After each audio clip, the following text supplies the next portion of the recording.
So I'm going to explain the priority pass because we have mentioned it earlier on when we were in the parks. So Disneyland Paris do something called a priority pass. Now, depending on your needs, depending on the type of pass you give you, and you apply for it 1 month before you are due to go, and it is valid for, I think it's up to a week. So mine was valid for a week, even though we were only there for a day. So basically, there's different reasons you can get a priority pass. So if you are neurodivergent, so that could be autistic, ADHD, obviously there's quite a lot of things on the spectrum. It could be anything like that. It could be mobility issues. I think there can be sensory issues. There could be anything that can, basically whatever impacts you being in the queue. So I've got an issue with the muscle in my leg at the minute, which is causing me to have a walking aid when we're walking distances. And I have also got ADHD. So I applied for something a while ago called an access card in the UK.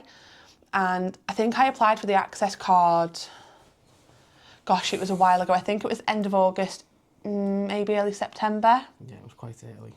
And now to do that, I had a letter from the GP just to explain the issues that I'm currently facing. And my issues were that prolonged standing and walking can impact me, and also with the ADHD that it can impact the queue sometimes. Sorry, my cat's right next to me.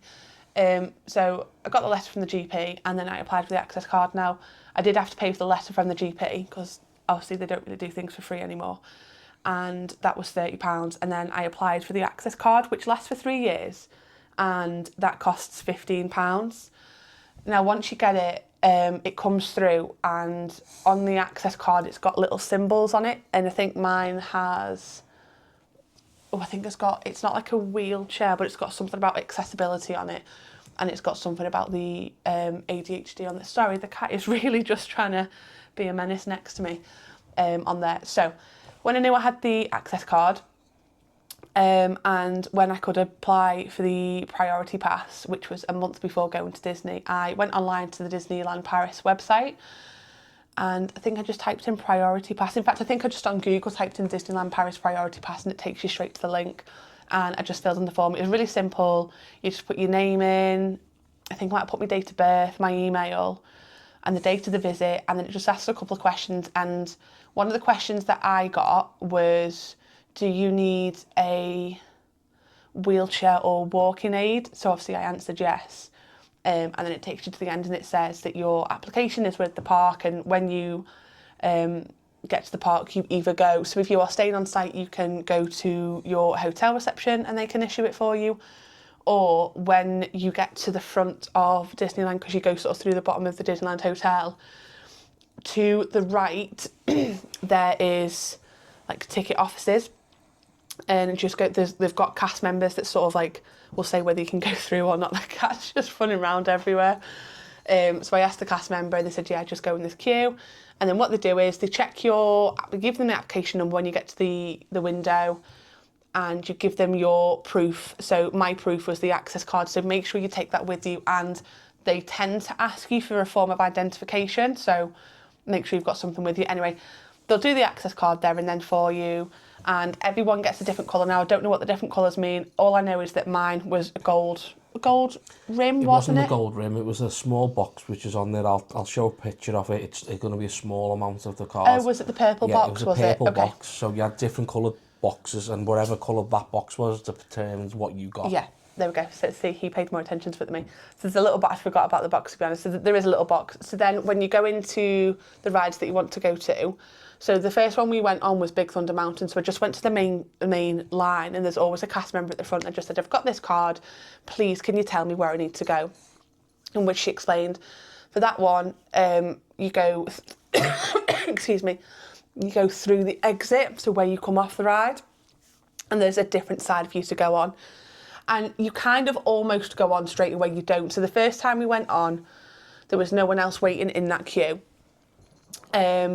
So they just kept the row open for us, didn't they? And then you go on while the other side are queuing. And then we went on it later in the day, and there was 2 groups in front of us. Yeah. So when one train come through, that was it. As we got there was some going on. Yeah. They went on the row, and then that went. And then when the next train the group in front of us, they went on that one. Yeah. And then that one went, and then we went on the next one. So you don't all go in the same one, because obviously there's some people that have queued for however long the queue goes on for. Yeah. So that was really good. So it did, obviously you still have a little bit of a wait, but every ride's different. It wasn't as much. It just meant we weren't waiting for like an hour, hour and a half in the queues. Also, there was benches there and seats Yeah. at most of them. So if you did have any wait time, you sat on the bench for a good 10 minutes, like we did Yeah. for the first one. Hello, this is a nice little intro to you. This is Merlin. But yeah, one thing I would say is as well is that the queues are always near the exit normally. Most of them are, yeah. So we did Buddha Thunder Mountain twice. We did the Buzz Lightyear ride. I'd probably say we maybe waited 10 to 15 minutes in that one. Yes. Which makes sense because it was hard to get through. You had to go right round the exit. Yeah. And you go into the back end of it. They stop the carts for that one, don't they? So sorry. He's part of the family, little isn't he? cameos, So. that's all it is. But yes, I think that's because they have to stop the cart for that one, and there was 4 people in front of, like, it was one party but 4 people. That was the thing I was going to add. When you go into these areas with that card, you can bring 3 other people. No, I think it's 4. 4, you sorry. and up to 4 other people. Up to 4. Because the party in front of us, there was 6 of them in total, wasn't it? Oh, that was it. Sorry, there was 5 of them, and the other person couldn't get on. Which, to be fair, if I'd have known if he'd have wanted one, I could have just said he was in ours, and he could have got on with one of them. But anyway, and that's it. So that one took a little while. Tower of Terror took a while, but that's not. I think that's more because you can only go in a certain lift. So again, Tower of Terror, you go through the back. Yeah. And when we got there was it wasn't a massive queue, but there was a little bit of a queue. So the first couple of people went through, and then the next couple of people. Oh no, that was just whoever was in front went before us, wasn't it? Yeah. And then we were the next ones. But because they have to wait for the same lift, I think that's what took the time. When you go on it normally, you can see 4 lifts all side by side, and you get told go to lift 1, 2, or 3, or 4.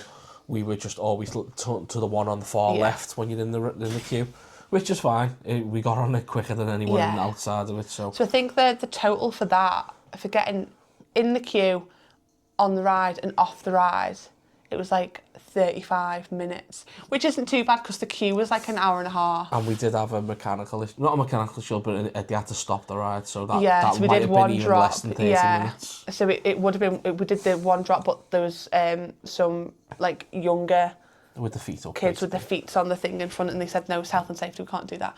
So yeah, we did that, and then we did the Haunted Mansion, didn't we? Which is it? Yeah, it was at the exit, wasn't it? Yeah. And again, they just put you at the exit, and then they take so many through at a time. But yeah, it was definitely worth having. We would have gone on a few more rides, but again, because I've got the issue with my muscle at the minute, it just wasn't possible to get on and off. We tried for Spider-Man, but it just kept breaking down so many times in the day, didn't we? Wasted like loads of time like waiting for it and in the queue, and in the end when it just broke down and we were in the queue, we just were like, no, like, let's just go. We got so far in the queue and it just basically, we're going to be down for so long, and we don't know how long it's going to be, and we just said no. Tower of Terror and scared the life out of the girl. But it is definitely worth it, and there's obviously different reasons you can go in it, and what we could have done is we could have watched the parade there's an accessible area, but we just didn't get there. We didn't go where there, and I wasn't too fussed. Barge to everyone. I don't think you can do the fireworks with it because they now do you can pay for a reserved viewing spot, so I don't think the fireworks are on it. But yeah, definitely worth it. So if you are going and you have got any issues, then it's worth looking into it and what you might need. If you've already got things like a disability pass or something, then I think you can already go. But yeah, check the Disneyland Paris website because that was really helpful for us. Yeah, I'll put the link to the form and I'll also put the link to the Disneyland site, just where they show all the details in the description if you want to see that. But we thought we'll give our 2 pence, as this is the first time we've dealt with it, and it worked a doddle. I think it's really benefit for the people who need it. Everyone in the queue seemed to be someone who had struggles somewhere. Yeah. And I made a little friend in the Haunted Mansion queue, didn't he? He was lovely. He was French, and he knew a few English words, and you knew a few French words. Yeah. So we were talking, and he said what I did know was very good, and my pronunciation was very good. So I was like, yeah. But yeah, he was very lovely. But yeah, that's just a little snippet we're adding to this, just to let you know what it was like, and making sure that other people see the same information of why we've got it and why we think it's a benefit. If we can get one for Florida when we do it in a few months' time. Which we know that one's going to be a lot harder to do. We'll also let you know how that process worked, so you've got all the processes, because it'll be nice for everyone to see exactly what you have to deal with. It was quite smooth, this one. I'm hoping the other one's the same, but I don't think so. No. But yeah, that was a priority pass. Yeah, thank you very much, and we'll continue on with the vlog. Ciao, bye.